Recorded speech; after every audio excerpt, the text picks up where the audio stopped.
बिस्मिल्लाहिर्रहमानिर्रहीम। रब्बिश्रह ली सदरी वयस्सिर ली अमरी वहलुल उक़दतम मिन लिसानी यफ़क़हू क़ौली। My dear students and viewers, अस्सलाम वालेकुम। आज का हमारा टॉपिक पैसिव वॉइस से रिलेटेड है कि how to convert active voice to passive voice. इसमें हम आज टेंस जो सीखेंगे वो है पास्ट कंटिन्यूअस टेंस, कि पास्ट कंटिन्यूअस टेंस को एक्टिव वॉइस से पैसिव वॉइस में कैसे कन्वर्ट किया जाता है। एक्टिव वॉइस से पैसिव वॉइस में कन्वर्ट करने के कुछ रूल्स हैं, उसके लिए मैं आप लोगों को एग्जांपल से भी प्रूफ दूंगा, उसके असूल, उसके मेथडोलॉजी बताऊंगा। लेकिन अगर आप इस वीडियो को मुकम्मल देखेंगे तो तभी आप लोग इस लेक्चर के मुतालिक, इस कन्वर्सेशन के, इसको कैसे कन्वर्ट करते हैं के मुतालिक आसानी से सीख सकेंगे। तो हम चलते हैं अपने टॉपिक की तरफ।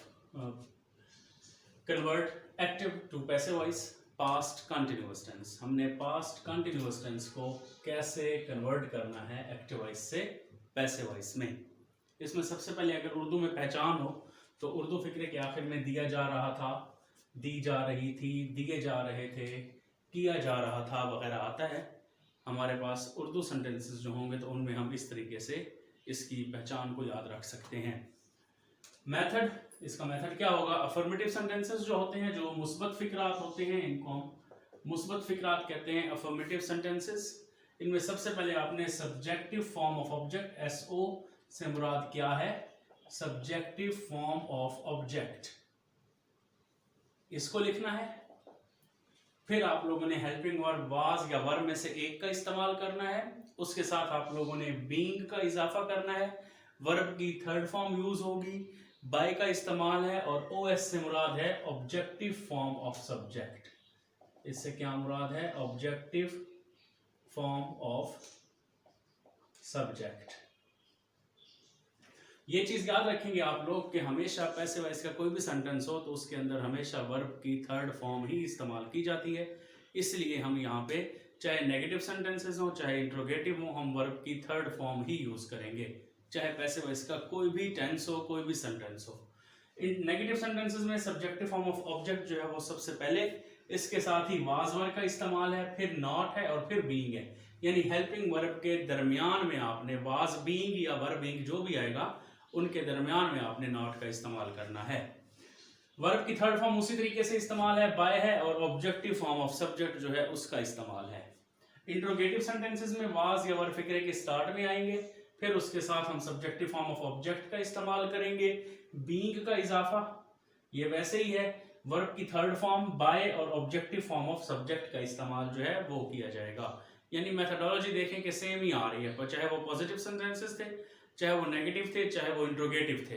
अगर हम नेगेटिव इंट्रोगेटिव की बात करें तो उसमें भी यही चीज कि वाज या वर को फिक्रे के शुरू में आप लोगों ने लिखना है, फिर आप लोगों ने सब्जेक्टिव फॉर्म ऑफ ऑब्जेक्ट और फिर नॉट लगाना है। बीइंग वर्ब की third form, by and objective form of subject का इस्तेमाल। तो यहाँ पे जब हम इसकी एग्जांपल लिखते हैं, फॉर एग्जांपल चोर को सजा दी जा रही थी। अब क्योंकि पैसिव वॉइस सेंटेंसेस है, हमें नहीं पता कि चोर को सजा देने वाला कौन है, who is punishing the thief या who was punishing the thief. तो इसीलिए हम यहाँ पे रखेंगे चोर को सजा दी जा रही थी, the thief was being punished. देखें कि हमने क्या कहा, सब्जेक्टिव फॉर्म ऑफ ऑब्जेक्ट, जिस पे काम हुआ वो पहले, फिर वाज बीइंग और फिर पनिश्ड वर्ब की थर्ड फॉर्म। बाय वाला सेंटेंसेस अभी हमारे पास नहीं है, हम बाय वाले सेंटेंसेस को बाद में आप लोगों से मैं अभी इसी लेक्चर में डिस्कस करूंगा। अगर आप लोग एंड तक लेक्चर देखेंगे तो हम आगे डिस्कस करेंगे कि बाय का इस्तेमाल कैसे होगा। नेगेटिव सेंटेंसेस में द थीफ वाज नॉट, देखें हमने बात की थी कि हमने वाज बीइंग और वर्ब बीइंग के दरमियान में नॉट का इस्तेमाल करना है। तो the thief was not being punished. And interrogative sentences was the thief being punished. जब हमने नेगेटिव इंट्रोगेटिव की बात की थी कि वाज वर्ब फिक्रे के शुरू में, फिर सब्जेक्टिव फॉर्म ऑफ ऑब्जेक्ट और फिर बीइंग आना है। जब हम नेगेटिव इंट्रोगेटिव बनाएंगे तो वो भी ऐसे ही होगा, वाज वर आएगा, फिर सब्जेक्टिव फॉर्म ऑफ ऑब्जेक्ट आएगी थीफ, इधर नॉट आ जाएगा, थीफ के बाद नॉट, बीइंग पनिश्ड, और आगे क्वेश्चन मार्क उसी तरीके से होगा। ये है उर्दू फिक्रों को कन्वर्ट करने का तरीका, कि आप लोग कैसे उनको एक्टिव टू पैसिव वॉइस में चेंज करेंगे।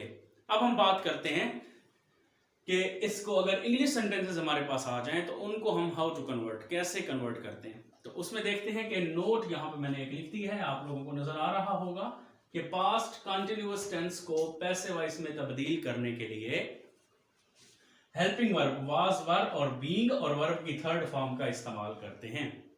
वाज वर और बीइंग और वर्ब की थर्ड फॉर्म। फॉर एग्जांपल, मैंने एग्जांपल ली, he was writing a letter. अब ये हमारे पास एक्टिव वॉइस का sentence, letter, he was writing a letter. तो जब हम इस एक्टिव वॉइस को देखते हैं, तो जब हम इसको कन्वर्ट करेंगे पैसिव वॉइस में, तो उसमें a letter was being written by him. तो इसमें क्या बात आ गई? अब देखें, a letter was being written by him. मैंने आप लोगों से डिस्कस किया कि बाय के मुतालिक आप लोगों को मैं बताऊंगा। तो उसका तरीकेकार क्या है कि अगर हम इसी मेथडोलॉजी को देखते हैं, ये हमारे पास ही वाज राइटिंग अ लेटर एक एक्टिव वॉइस का सेंटेंस था। जब हम इसको कन्वर्ट करेंगे तो हमने बात की सब्जेक्टिव फॉर्म ऑफ ऑब्जेक्ट। सबसे पहले अ लेटर आ गया, ये एसओ है, सब्जेक्टिव फॉर्म ऑफ ऑब्जेक्ट। फिर वाज बीइंग का इजाफा, ये हेल्पिंग वर्ब है। वाज बीइंग या वर्ब बीइंग में से कोई एक लगाएंगे तो ये हेल्पिंग वर्ब हो गया। हमने बात की आगे वर्ब की थर्ड फॉर्म की, कि वर्ब की थर्ड फॉर्म यूज होगी, और फिर बाय का इस्तेमाल, ये देखें बाय का इस्तेमाल हुआ, और हिम आ गया ऑब्जेक्टिव फॉर्म ऑफ सब्जेक्ट, ये हमने ऑब्जेक्टिव फॉर्म ऑफ सब्जेक्ट लगा दी। तो इस सीक्वेंस को देखते हुए आप लोग पैसिव वॉइस में किसी भी एक्टिव वॉइस के सेंटेंस को चेंज कर सकते हैं जो कि पास्ट कंटिन्यूअस टेंस जो है उसका सेंटेंस हो। तो इस तरीके से हम कन्वर्ट कर सकते हैं past continuous tense, how to convert active voice to passive voice in Urdu sentences and as well as in English sentences. तो यहाँ पे हमारा ये लेक्चर जो है आज का वो एंड होता है। अल्लाह ताला आप लोगों का हामी नासिर हो। अल्लाह हाफिज।